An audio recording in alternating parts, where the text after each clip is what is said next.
This happened only 2 weeks ago, and my hands are still trembling as I type this. For those who follow my stories, you know about the sound. An experience my husband and I had years ago at my father's cabin in northern West Virginia, just a few counties over from Point Pleasant. After that night, we swore we'd never go back. But family has a way of pulling you back into the dark. My dad owns a plot of farmland he uses for hunting and a getaway cabin. He lets a friend grow Christmas trees on the property, and every harvest season, Dad goes up to help. Usually, my stepmom is his co-pilot, but a brutal flu kept her home. Dad asked us to fill in. First, we refused. But my dad, he hasn't been the same since my 19-year-old brother passed away. The grief triggered a mild heart attack, and his health is fragile. The guilt ate at me. I talked to my husband, Neil, and despite the dread in his eyes, he left the decision to me. We dropped the kids off at my mom's, and that night we packed. But this time we packed differently. I brought my trusty .22 rifle and my pistol. Neil packed his own arsenal. We weren't going up there to hunt deer. We were preparing for something else. The 5-hour drive felt like a funeral procession. When we finally hit the dirt turnoff, my stomach dropped. I could smell the pine and the damp earth, and I broke into a cold sweat. Neil didn't say a word, but his knuckles were white on the steering wheel. We unpacked at the cabin, immediately layering up. Thermal clothes, coveralls, and then the most important part, the holsters. I strapped my pistol to my hip and slung the rifle over my shoulder. It's standard protocol for wild animals, sure, bears, coyotes, but I wasn't worried about anything nature created. I was worried about the thing from that night years ago. We grabbed the ATVs to head to the Christmas tree lot on the far side of the property. When we arrived, the field was empty. Dad's buddy wasn't there. Dad realized he hadn't confirmed the time, so he turned his ATV around to head back to the cabin and call him. "You two wait here," he said. "I'll be right back." As his engine faded into the distance, silence rushed in to fill the void. We were alone. I hopped off my ATV to stretch. Neil muttered that he needed to use the bathroom and walked toward the tree line. I stood by the machines, waiting. That's when I noticed it. The silence. It wasn't just quiet. It was dead. No birds singing. No crickets chirping. Not even the wind dared to rustle the pine needles. It was a vacuum of sound. A sick feeling curled in the pit of my stomach. The primal sensation of being watched. My heart hammered against my throat. I was shaking. "Neil?" I called out. No answer. I walked a few steps toward where he had gone. "Neil." Nothing but the deafening silence. Panic set in. Out of the corner of my eye, I saw movement.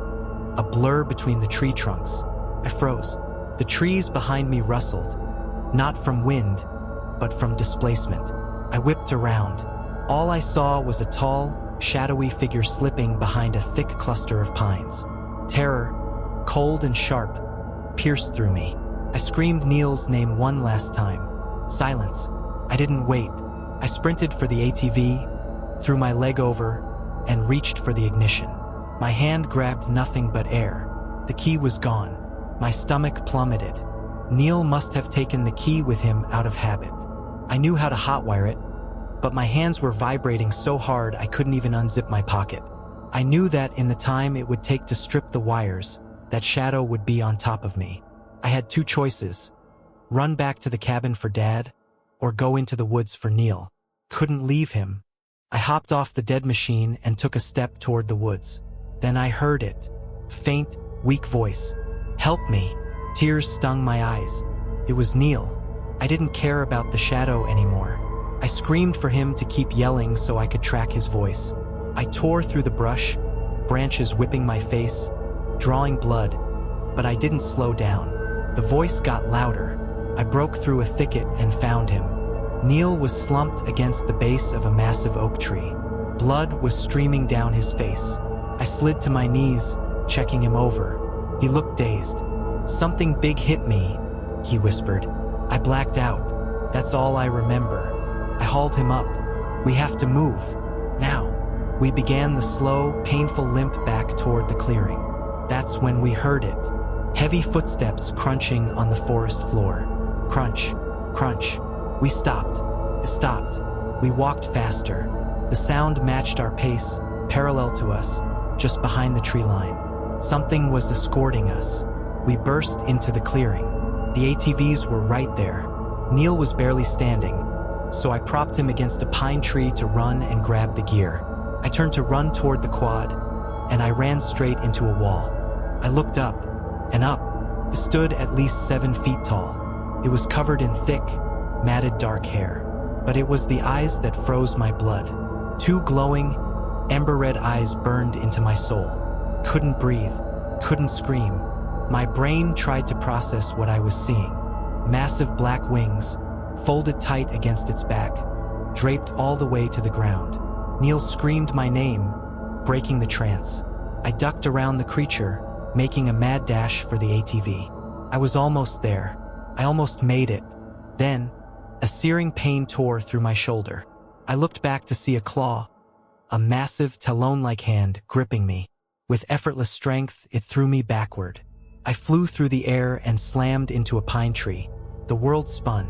Through the ringing in my ears, I heard a shotgun blast. Then another. Then total darkness. I woke up in my old bed at the cabin. Pain radiated through every inch of my body. My dad was sitting in the corner. "Don't move, youngin'," he said softly. "What happened?" I croaked. Dad's face was pale, drained of all color. He told me that he and his friend had arrived just as I was running for the ATV. They saw the creature standing over me.